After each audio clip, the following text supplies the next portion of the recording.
All right, welcome back. Some breaking news coming in. Israeli Prime Minister Benjamin Netanyahu has stated that Israel continues to strike Iran with full force. In a brief video message touting Israel's assassination of the Islamic Revolutionary Guard Corps Navy Chief Alireza Tangsiri, he said, "We are continuing to strike with full force targets of the Iranian terror regime. Last night, we eliminated the commander of the Islamic Revolutionary Guard Corps Navy. This individual has a great deal of blood on his hands, and he was also responsible for leading the closure of the Strait of Hormuz." We are also joined by Ambassador Mahesh Sachdev, former diplomat, and Major General Shashi Asthana, Global Strategy and Military Analyst, is also with us on the broadcast. In West Asia, UAE's media office has announced that an Indian national and a Pakistani national have been killed in Abu Dhabi after debris fell from an intercepted ballistic missile. And according to the Ministry of Defense of the United Arab Emirates, UAE's air defenses are responding to incoming missile and drone threats from Iran at regular intervals. Let me quickly get opening remarks from both our guests, and then of course we will take you through a number of other developments that are taking place as we speak. General Asthana, coming to you, sir. What do you make of the conflict so far? There was a chatter about a 5-day pause, but it seems that everyone took that with a pinch of salt. Sir, I can't hear you.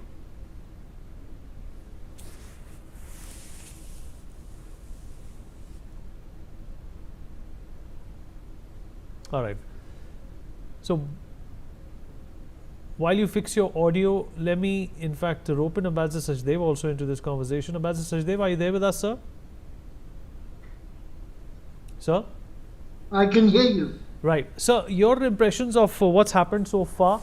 Do you think Donald Trump, in the current situation, will be thinking of boots on ground? Difficult to say. I think the war as of now appears to be logically entering a new phase. It can arguably go towards a political solution mongering, or it can also go back to the military domain and try and force one way or the other a decision between the parties. I also believe that both could go on in tandem, as has happened earlier in the 2 rounds of negotiations, which were immediately followed by breaking out of the hostilities. So one would have to be careful and watchful at this stage. But I think both sides have put in their maximalist demands, and the phase of attrition seem to have been entered into. Things are a bit eyeball to eyeball. United States and Israel have technological preponderance in air and to some extent at sea. But Iran, by closing down the Strait of Hormuz and attacking GCC infrastructure, has raised the ante, and I think the costs are being borne disproportionately by the third parties, including the global economy, hydrocarbon economy, and the GCC states. All this is designed by Iran to put pressure on United States and Israel to relent and to raise the cost on them of higher hydrocarbon costs, as well as fertilizers and disruptions of global trade and economic activity as well. So all told, there is a bit of a give and take in terms of the strategic equation, and both sides now know that they cannot have it all, and they would have to eventually compromise. But at the moment, all that they are doing is to raise the maximalist demands in public, and that is to please their domestic base, MAGA in the United States, right-wingers in Israel and Iranian diehards of radical kind in the particularly in clergy and IRGC. So all told, they wanted both each of these two sides want to ensure that what they have won in the battlefield is not going to be lost during negotiations. Right, sir. More breaking news coming in. In a social media post, the US Central Command has released aerial footage of its attacks across Iran. It stated that US forces continue to eliminate threats presented by the Iranian regime, striking over 10,000 targets since the start of Operation Epic Fury. General Asthana still with us on the broadcast. General Asthana, let's see if I can hear you now, sir. Yeah, I can. All right, thank you, sir. So, your impressions of the war going so far? It doesn't seem the hostilities are winding down. Very, very contrary to what Trump has been saying. It's difficult to believe whatever comes out of the White House now. See, the statements of White House have become more unreliable as they get rolled out and get involved in the rhetorics. But a few things are quite clear in addition to what Ambassador said. Firstly, Americans are feeling the pressure. I think Iran has given President Trump a taco movement. That is, Trump always chickens out. Now, why I say that so is because if you see the American demands from unconditional surrender to talks, I think is quite a bit of climb down. Similarly, he was talking about initially having no nuclear capability at all and no missile capability at all. And now I think he has toned down on the missiles. So his 15-point program, if you actually see, there is a toning down on, to some extent, on the peaceful purposes of nuclear. There is not much of insistence on the power projection capability. No mention, not very much mention of Navy. At the same time, missiles have been toned down. Whereas in case of Iran, the demands have hardened much more than what they were. In fact, what they were negotiating, now they are negotiating much more. Because now what they want is the payment for reparations of whatever damages have been done. They want all the bases to be removed from there, all American bases to be removed from Middle East. Now this was not part of discussion before the war.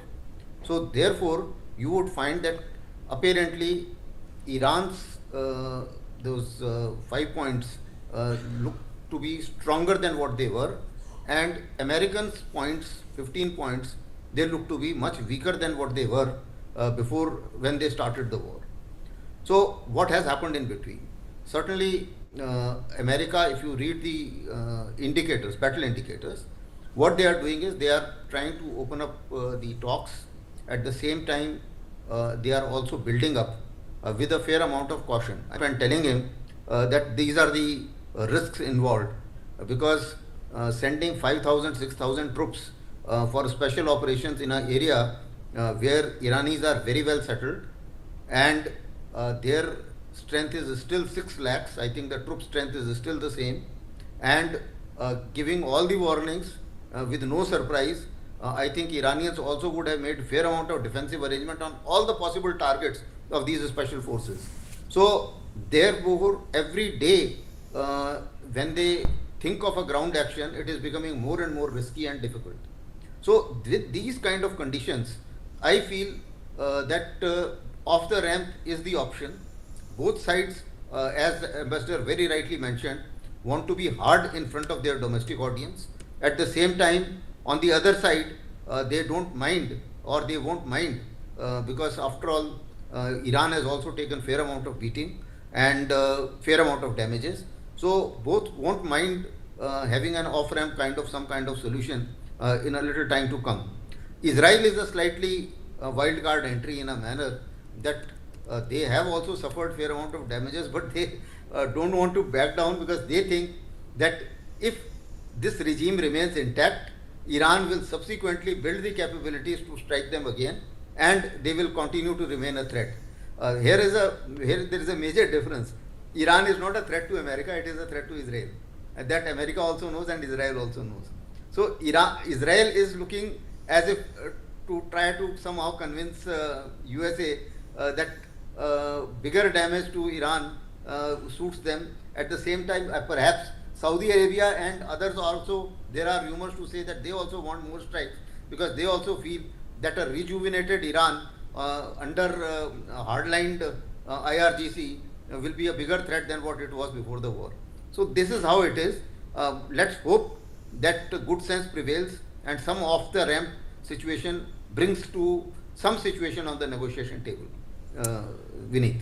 Right, some more breaking news coming in. Egypt's Foreign Minister Abdulati has confirmed that Egypt, along with Turkey and Pakistan, is helping to pass messages between the US and Iran and is engaged in broader mediation efforts towards the regional de-escalation. Abdulati, who is on a state visit to Lebanon, says that Cairo is in communication with its contacts in the US, France and Israel in an effort to stop Israel's ground incursions into southern Lebanon. Abdulati stressed that the need for Israel to withdraw from Lebanon and for parties to respect Resolution 1701, which calls for a cessation of hostilities and the disarmament of the Hezbollah as well. More breaking news coming in. World Trade Organization chief Ngozi Okonjo has warned at the opening of the WTO ministerial conference that the global trading system is experiencing the worst disruptions in the past 80 years. She said the world order and the multilateral system we used to know has irrevocably changed. We cannot deny the scale of the problems confronting the world today. The Organization for Economic Cooperation and Development has cut its Eurozone growth outlook and forecast higher inflation for 2026 after the conflict caused energy prices to skyrocket. Ambassador Sajdev, do you agree that the world, perhaps ever since World War II, has not seen this disruption of supply chains and perhaps inflation the way we saw in the last few days? I believe this to be fairly accurate description of what the world has been going through in past 2.5 years. Since October 7, 2023, we've seen plenty of dislocation, and I think the foregone is already a closed chapter, but what seemed to be at the moment and ahead of us is also fairly somber, and one would like to hope that it'll start getting better, although the portents do not necessarily point in that direction. We have simultaneous wars going on in Middle East. Lebanon and Iran are the focal points, but the Ukraine war is also a fairly serious frozen conflict at the moment. Not enough attention is being placed because the world is preoccupied with the Middle East situation, and Middle East is something that matters a lot more than its geographical expense or population would indicate, because of geopolitical as well as geoeconomic issues involved. Nearly half the crude reserves in the world are located there. More than 20% of hydrocarbon exported through sea route comes from there. Fertilizers, financial hub, and other areas have also been affected. For the first time, GCC countries have become targets of Iranian wrath, and the Strait of Hormuz for the first time has been closed for such a long extent, 25 days and counting now. There is also a threat to close Bab el-Mandeb at the Red Sea. If that also was to be realized, we would see further deterioration in the global trade and economic activity. Uh, as we know, the Houthis have tried to block that choke point leading up to Suez, and forcing the maritime traffic to take a very long route around Africa to Europe from Asia and to east coast of United States and Atlantic basin. So that all put together could even worsen what is actually a fait accompli. It, let's hope that these threats are not realized, and in any case, something would have to give fairly soon. Thank you. Fair enough, sir. More breaking news coming in. Sirens were sounded in Tel Aviv in Israel, with Iranian missiles striking targets across the city. In some more visuals coming in, multiple cars can be seen on fire after an Iranian missile strike on Gani Tikwa in central Israel. Also, Iranian Foreign Minister Abbas Araghchi has responded to US President Donald Trump and calls out the double standard in a post on social media platform X. He wrote in the post, the US backed Israel's Gaza blockade, cutting aid under security claims, yet condemns Iran for defending itself in the Strait of Hormuz. Double standard. Israel's crimes are okay while Iran's defense against aggressors is condemned. International law is not tool of convenience, is what was said by Araghchi. Also coming in, Ukrainian President Vladimir Zelensky has stated that Ukrainian teams are on the ground in some Middle Eastern countries, including Saudi Arabia and Qatar, to help counter Iranian drone strikes. Weapons his country is well versed in, as Russia has used them during its war. As per reports, Zelensky said that the US has also been in contact with Ukraine about protecting its bases in the Middle East. He said that the amount of air defense systems in the region alone is not enough to be fully effective against Iran. He added there are modern interceptors designed to counter heavy drone strikes. Now we are discussing future deliveries of certain equipment that Ukraine has. General Asthana, what do you make of the Ukrainians now getting into the mix of things as well? See, Ukrainians, with their innovations after a long time and after a fair amount of drone strikes, did innovate something to be able to take on the drones. That could be in the form of the anti-energy, some air defense pertaining to the energy, which some of which we also used in during Op Sindoor. And some more innovations perhaps they have got, and they are actually finding a newfound relevance in the all of a sudden drone warfare. At the same time, he is also over exaggerating the claim. I don't think any of the Arab country has acknowledged that kind of contribution which Zelensky would like to make or would like to say. But notwithstanding that, a few things have happened. You mentioned about the strike in Tel Aviv also in the breaking news. Let me highlight here that if you see the Iranian targeting, it has improved considerably. And one of the reasons perhaps is the pinpoint intelligence sharing either by Russians or by Chinese or by both. Because from the initial stages, their targeting was not that accurate, but now it is fairly accurate. The second issue is from the Israeli side. I think their air defense ammunition is depleting, and they are finding it difficult for their Iron Dome to be able to block all the missiles and the drones.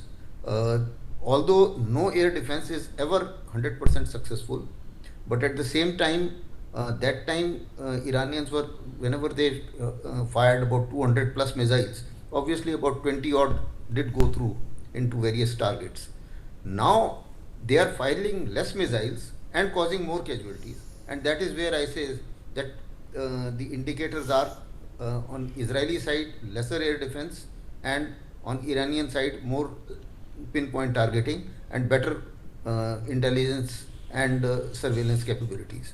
So these are the things which perhaps are giving a fair amount of shall I say indicators that Iranians' capabilities are still intact. A fair amount of capabilities are intact, other than I mean, contradictory to what President Trump and what his war secretary has been saying, that everything stands obliterated, which is not the case. So, both sides at the same time, the other new pattern which is emerging is, if you see the amount of ammunition which was being fired by America as well as Iran in the initial stages, that has reduced quite a bit. I think not more than 30 to 40% firing is being done now. So both sides are conscious of the depleting ammunition, and therefore the rate of fire has slowed down.